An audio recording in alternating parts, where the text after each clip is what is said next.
After Godzilla vs. Biollante received an underwhelming success, the director, Kazuki Omori, wanted to take the next film in an exciting new direction. The original plan was to remake 1962's King Kong vs. Godzilla, but Toho was unable to obtain the rights to the giant ape since it was a little too expensive.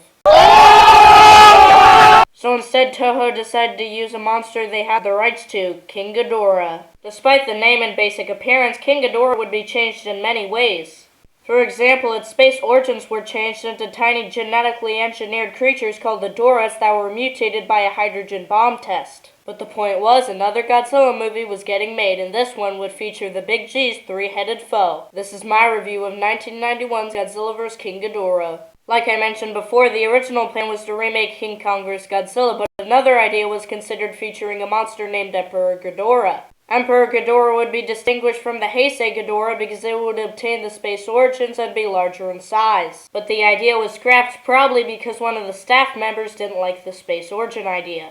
A new Godzilla suit called Ghidorah Goji was created for the movie. The suit was originally planned to use again for Godzilla vs. Mothra, but it was stolen shortly before filming started. In the spare time, a new suit called Battle Goji was created. Once Ghidorah Goji was returned, its role was reduced to just the water scenes. But I think we're getting a little bit too ahead of ourselves. The legend himself, Akira Ifukube, would compose the music for this movie, creating one of my favorite scores from the Heisei era.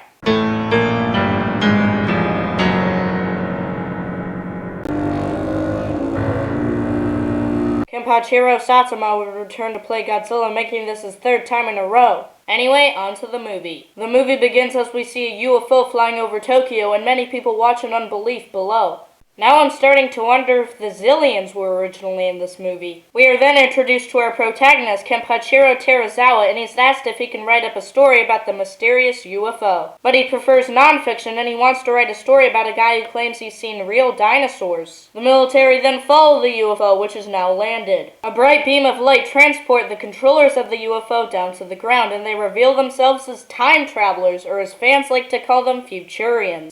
The Futurians tell the Japanese that in the 23rd century, Japan won't exist due to nuclear pollution and Godzilla. So they kindly offer to get rid of the Big G by time traveling back to 1944 and transporting his body to the bottom of the ocean before he can get mutated by nuclear radiation. For the first time in the Godzilla franchise, we get to see the Godzillasaurus, which was the king of the monster's first form before he was transformed into who we know and love. Since this 1944 and World War II is still going on, American soldiers are on the same island that the Godzillasaurus is and begin to attack him. The Godzillasaurus quickly wakes up, easily killing all of them, but then collapses to the floor, severely wounded. As planned, the Godzillasaurus is transported to the bottom of the ocean, but at the last second, the Dorats are let out to get mutated instead. This resulted in King Ghidorah being the main threat to present-day Japan instead of Godzilla. Now be prepared, because I'm about to open a huge time travel can of worms. The reason the Futurians want King Ghidorah to be the main threat to present-day Japan instead of Godzilla is because they are able to control King Ghidorah. But why would the Futurians want to destroy Japan? Well, in the 23rd century, Japan is the dominant country, so I guess they want to rid Japan of that power. And that's only part of my side of the tons of questions people have on this movie. Our main characters start to get chased by M11, the Futurians' goofy android.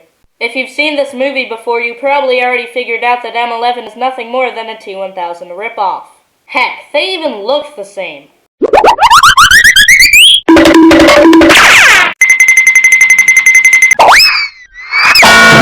But as we see his iconic silhouette in the distance, we figure out that Godzilla was never wiped from existence. In fact, now he's even stronger. As Godzilla takes his first steps on land, he soon encounters King Ghidorah, and the two start to duke it out. Despite King Ghidorah having the size advantage, Godzilla uses his atomic breath heavily and eventually defeats the three-headed dragon. M11, a good guy now, transports the Futurian spaceship in front of Godzilla where he easily destroys it. But since Godzilla isn't your average camp superhero anymore, he starts rampaging on Tokyo. And the military's all like, oh yeah, I know these weapons don't work on him, but heck, we're gonna use them anyway. And now the only way to defeat Godzilla is by building Mecha King Ghidorah. Or, I don't know, M11 could have just teleported Godzilla to space where we can't breathe. Just a thought. Mecha King Ghidorah starts firing its updated gravity beams at Godzilla, which just makes him angrier. Mecha King Ghidorah suffers many critical hits in the chest, and soon Godzilla starts to gain the upper hand. But playtime is officially over and Mecha King Ghidorah latches onto Godzilla with some mechanical hook thingy. I've always been caught off guard by this CGI rendered Godzilla. It just makes me feel uneasy. Mecha King Ghidorah finally overpowers Godzilla and lifts him into the air. As Godzilla fires his atomic breath one final time, Mecha King Ghidorah malfunctions and they both fall into the ocean. Godzilla vs. King Ghidorah was released on December 14th, 1991, and despite the insane sci-fi atmosphere, it was actually successful.